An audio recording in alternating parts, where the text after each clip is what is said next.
ओम नमः शिवाय.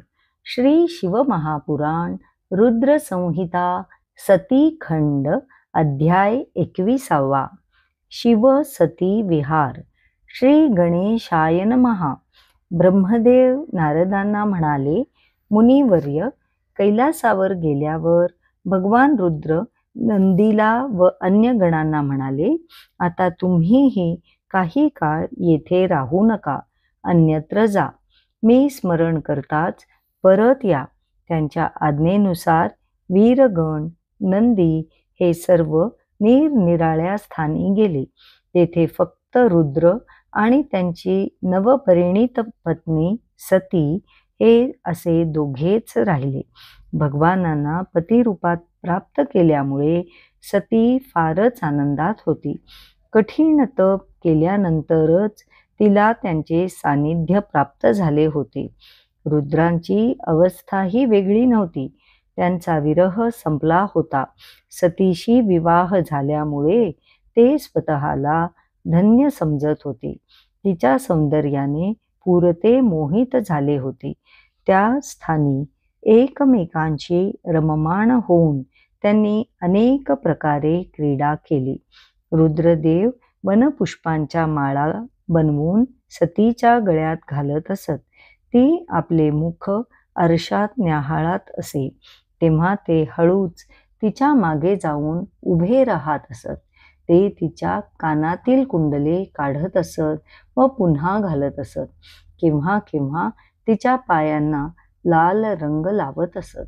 दुसऱ्या देखत सांगितली तरी चालेल अशी एखादी गोष्ट हळूच तिच्या कानात सांगत असत.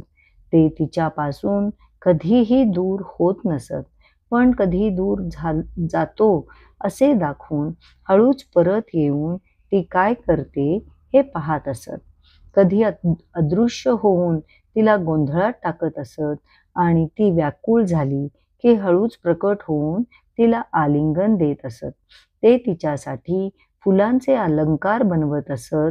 तिच्याशिवाय त्यांना क्षणभरही चैन पडत नसे. ते दोघे निरनिराळ्या लता मंडपात आनंदाने विहार करत असत. त्यानंतर रुद्रदेव सतीसह कैलासावर आले.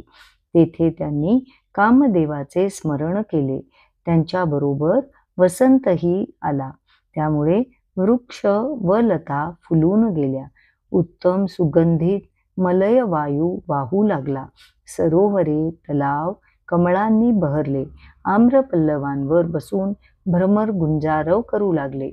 ज्याप्रमाणे सुंदर स्त्री आपल्या प्रियकराबरोबर राहते, त्याप्रमाणे रात्र चंद्राबरोबर शोभू लागली. त्यावेळेस शिवजींनी सतीबरोबर कुंजात आणि नदी किनाऱ्यावर पुष्कळ काळ घालविला. तीही आनंदाने बेभान होऊन गेली होती. रुद्र तिला वेगवेगळी माहिती सांगत असत आणि तीही जिज्ञासेने प्रश्न विचारत असे. ते दोघे एकमेकांना प्रसन्न ठेवण्याचा सतत प्रयत्न करत असत. परस्परांची काळजी घेत असत. तिच्या सहवासात रममाण झालेल्या शिवजींना आपल्या विशिष्ट अवस्थेचेही भान नव्हते. अशा प्रकारे त्या दोघांनी 25 दिव्य वर्षे एकमेकांच्या संगतीत आनंदाने घालविली. अध्याय 21 समाप्त. ओम नमः शिवाय.